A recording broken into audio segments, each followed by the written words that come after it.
Hello everybody, CritCrab here with another story, this one about why, and I know this will be obvious to those of you watching this video, everyone cannot be the edgelord. You know, the guy who, upon entering the tavern, immediately proclaims that he's going to sulk in the nearest dark corner so as to announce to the world that he has silent brooding to do. The guy who constantly refers to his dark and secretive past, but refuses to answer any questions or concerns about said past. The guy who kills his enemies as hammed up and dramatically as possible. The guy who, well, you get it. While most edgelords are either harmless or cringe-inducing, having a whole party of these nutjobs must be as insufferable as it is pathetic. An absolute overdose and perversion of the free entertainment that is your usual edgelord. Well, today we are going to see exactly what happens when the party is 100% edge. Roll post.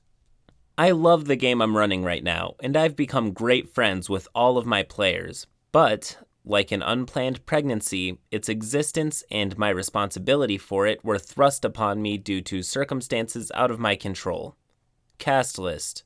Me, a humble player turned DM. Goth Awesomer, big nerd and longtime veteran of the RPG world who constantly talked about running games in different settings but never followed through. Weeb Awesomer, her partner and my best friend from college. We got along because we had opposite personalities. They were the crazy one and I was the stern, judgmental one. I just want you to understand that their actions in this story are pretty par for the course. The four other players, who are all lovely people.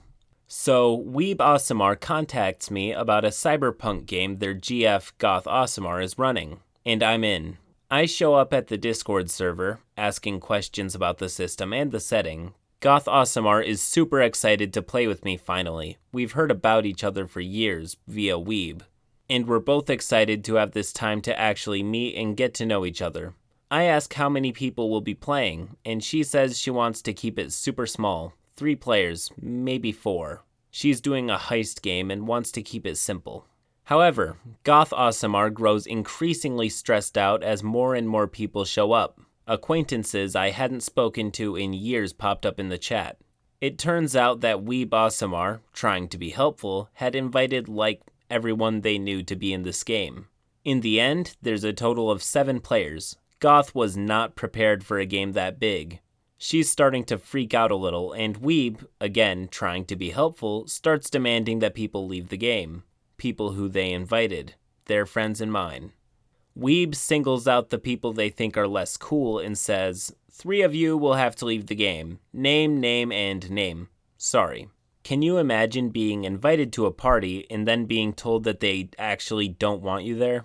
The people they've singled out are, of course, understandably hurt and pissed about this, since they'd already been working on character sheets and had already gotten excited about playing a game together.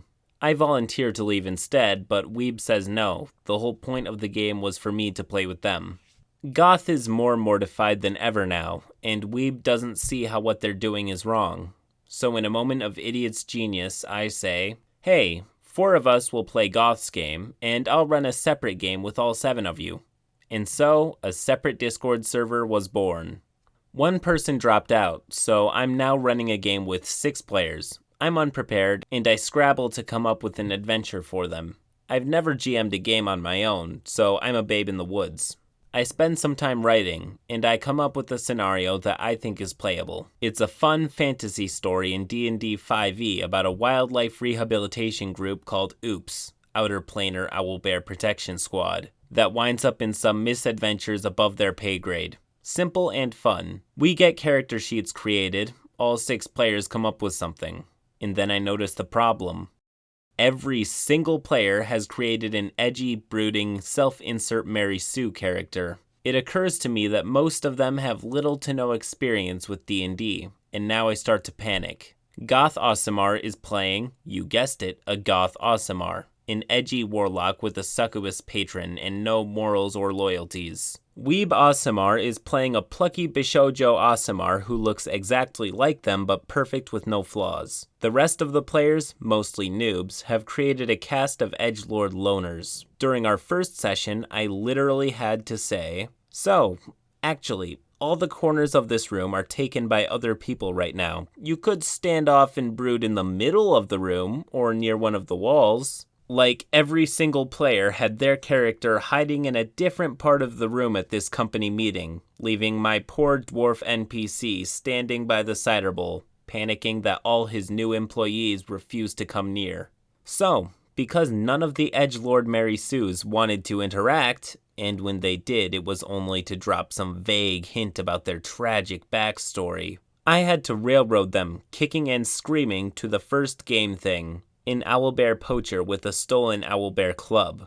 However, Goth Asimars decided that she didn't want to do her job, and instead went to the local tavern to try and scam the owner. So we split the party immediately. This caused the plot of the game to drag on a lot longer than it needed to, and Goth got frustrated because everyone at the bar was so nice to her and it wasn't fun to scam them. Equally as frustrating was Goth and Weeb's constant flirting. Weeb was the worst offender here. They'd make a blatantly graphic sexual joke and then ask their GF if she got it, and the rest of us would all be left squicked out by their weird, detailed, in-character PDA. We had to instate a no IRL flirting rule, which made Weeb mad. I really think flirting is too light a term for what they were doing. It was more like foreplay, honestly, and it made everyone even more uncomfortable. Anyways, due to all this, we didn't get to the first fight until like the end of the second session,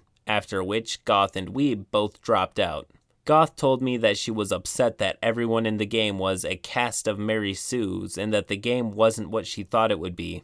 Weeb agreed that everyone was just too narcissistic and unfun. You guys were literally the worst offenders. Nobody was a bigger Mary Sue than you. You're the reason it's not fun. So, long story short, once they were out of the game, I was now DMing an adventure with 4 players, which is ideal, who were all noobs but willing to learn and genuinely wanted to play my game for its own sake. We've been playing a few times a month for almost a year now, and we've become very good friends. I've become a much better DM, and they've become better players. Our story is fueled by their relationships and whims and wishes. Instead of just me railroading a bunch of empty vessels, we all grew together, and I'm proud of the story we're creating. Goth Asamar's cyberpunk game never came to fruition.